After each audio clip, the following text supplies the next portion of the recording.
Olha, nós já falamos sobre o planeta Terra, né? Sobre outros planetas do sistema solar. Observando a forma do nosso planeta, né? É bem arredondado. A gente sabe que o planeta já teve assim teorias diversas, né, sobre a forma do planeta, sobre a organização desse sistema aí do nosso sistema solar. Então vamos continuar aprendendo um pouco mais sobre esse conteúdo. Nós já vimos que os planetas giram em torno do Sol, né? E que eles também giram na própria órbita. Então, eles têm dois movimentos, né? Rotação e translação. E vimos também que o planeta Terra não está sozinho nesse sistema solar, né? Assim como ele, existem outros planetas. Antes de dar sequência a esse estudo, vamos lá para a correção, atividades que ficaram entre as páginas 11 e 13 no seu livro de ciências. Faça a correção com bastante atenção.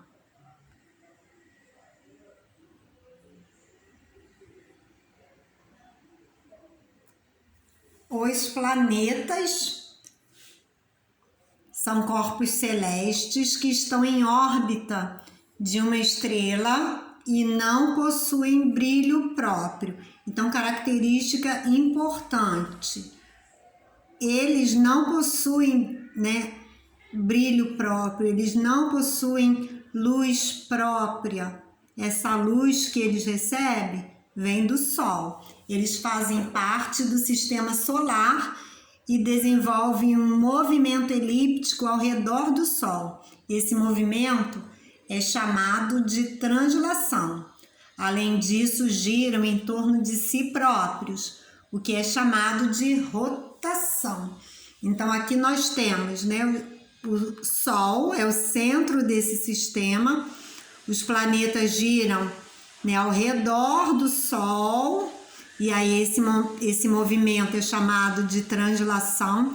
E quando eles giram aqui, olha, como se fosse um peão, em torno deles próprios, fazendo, né, um movimento como se fosse um peão, dizemos que é um movimento de rotação. No total temos 8 planetas principais: Mercúrio, Vênus, Terra, Marte, Júpiter, Saturno, Urano e Netuno. E 5 planetas anões: Plutão, Géres, Eris, Makemake e Haumea. A diferença entre eles é que os planetas anões possuem massa menor e apresentam dificuldades em limpar o espaço próximo a si, havendo sempre o risco de colisão com corpos celestes menores. E o próprio nome, né, já dá uma dica: planetas anões, porque eles são menores.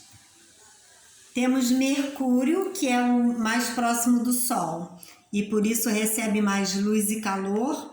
Em tamanho, Mercúrio é o menor planeta do sistema solar e não possui lua, nem camada atmosférica. Vênus é o segundo planeta mais próximo do Sol. Segundo observações, sua superfície possui vulcões e as temperaturas chegam a 460 graus Celsius devido ao efeito estufa. É bem próximo, né, do Sol. Depois de Mercúrio, ele é o segundo. Terra é o terceiro em proximidade do Sol.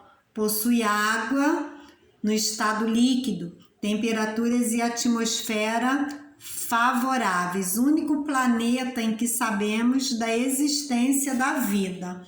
Até então, né, não conhecemos nenhum outro planeta que tenha vida, né, que exista nele seres vivos, apenas o planeta Terra mesmo. Marte é o quarto planeta em proximidade ao Sol. É um planeta que possui uma coloração avermelhada e dentre os demais é o que mais se assemelha à Terra. Foi encontrado água no estado líquido no subterrâneo. Então, quer dizer, não na superfície, né? Mas no subterrâneo, em Marte, foi encontrado a água no estado líquido. Então, por isso o homem sempre fica, né, com essa ideia. Será que há possibilidade de um dia, talvez, existir vida em outro planeta? Júpiter, Saturno, Urano e Netuno são os planetas gasosos, pois são formados em sua maioria por gases, com ausência de superfície sólida. São conhecidos como gigantes gasosos, devido à sua formação e às suas dimensões. Júpiter é o maior planeta do sistema solar e possui cerca de 63 satélites. Nós, né, planeta Terra, temos apenas um satélite natural, que é a Lua. Imagine, né, Júpiter sozinho tem 63 satélites aproximadamente. Saturno, depois de Júpiter, é o segundo maior planeta em dimensões. É famoso por seus anéis de gelo e rocha. E é bonito, né? Eu acho bem bacana essa forma de Júpiter. Urano possui uma coloração verde azulada devido à quantidade de gás metano que absorve a luz do Sol. E é muito interessante a gente pensar, né, que existem planetas com ausência de superfície sólida, né, formados apenas por gases. E tamanha é a quantidade de gases, olha, que aqui a gente vê até a diferença, né, da coloração, devido à quantidade de um tipo de gás. Netuno é o mais afastado do Sol. E aí, consequentemente, recebe menos calor, né? A área mais fria, né? Fica aqui, olha, em relação a Netuno, né? Tanto a iluminação quanto o calor do Sol chegam bem depois do que chegam aos outros planetas. Ouvimos dizer, e às vezes até nós também, né? Temos uma ideia de que o Sol se movimente, mas na verdade sabemos que isso não acontece. Então aqui, movimento aparente do Sol. Uma ideia também muito interessante são esses pontos cardeais, né? Nós costumamos dizer assim, a direção em que o Sol nasce, a direção em que o Sol se põe, mas devemos ter bem certa, bem nítida a ideia, a certeza de que quem se movimenta é o planeta Terra. Então, aqui os pontos cardeais são usados como elementos de orientação e localização na cartografia, quer dizer, em relação aos lugares, né, que queiramos conhecer, que a gente possa precisar, sei lá, se direcionar para um lugar ou outro. Então, estão muitas vezes relacionados a esse estudo em relação à posição do Sol. A posição do Sol é uma das formas de orientação de localização. E aí nós costumamos ver nos mapas, nesses desenhos dos pontos cardeais, e eles são utilizados como pontos de localização. Como a gente vai saber, né, qual é cada um dos pontos? A partir da direção do Sol. Então, você precisa esticar o seu braço direito para a direção em que o Sol nasce. Quando você fizer isso, chamamos essa posição em que o Sol nasce de leste, é o ponto leste. E aí você ainda estando nessa posição, aqui olha, como rapaz, você ainda estando nessa posição, você deve esticar o seu braço esquerdo na direção oposta. E aí você encontrará o ponto oeste. E assim teremos, ó, leste, oeste. À sua frente você terá o ponto norte. E atrás de você o ponto sul. Dessa forma, fica bem mais simples encontrar alguns locais que a gente precise localizar no mapa, localizar, né, no nosso dia a dia. Um ponto qualquer das regiões, né, um ponto qualquer do Brasil ou até mesmo de outros planetas.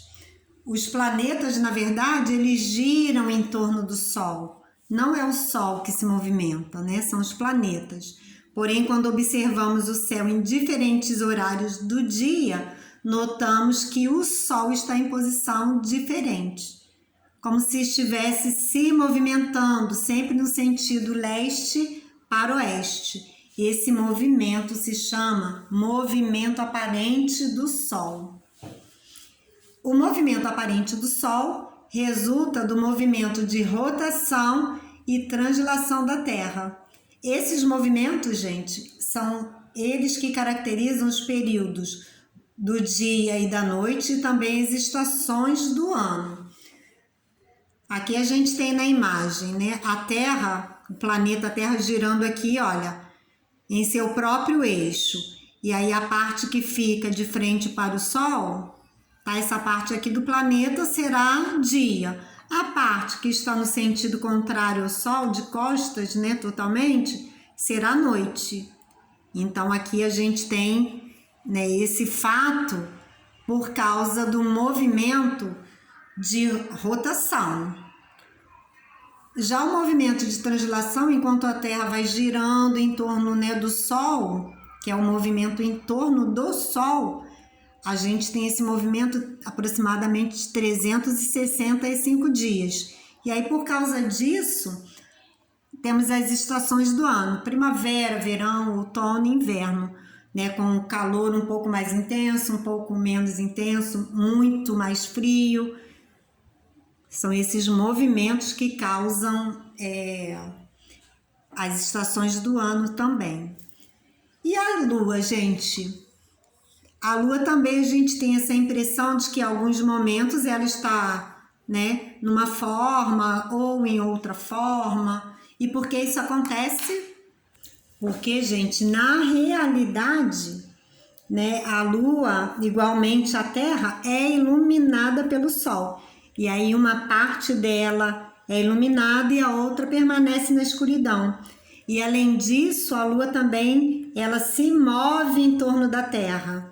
Então, no mesmo sentido que a rotação do nosso planeta, ela também roda em torno da Terra. Então, a parte que está iluminada, que está para o Sol, nós aqui da Terra, né, visualizamos ela como iluminada. Mas a Lua, na verdade, ela tem, né, uma forma que é permanente.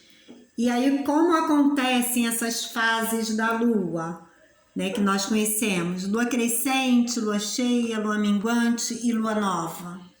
De acordo com essa nossa visibilidade, né, daqui da Terra.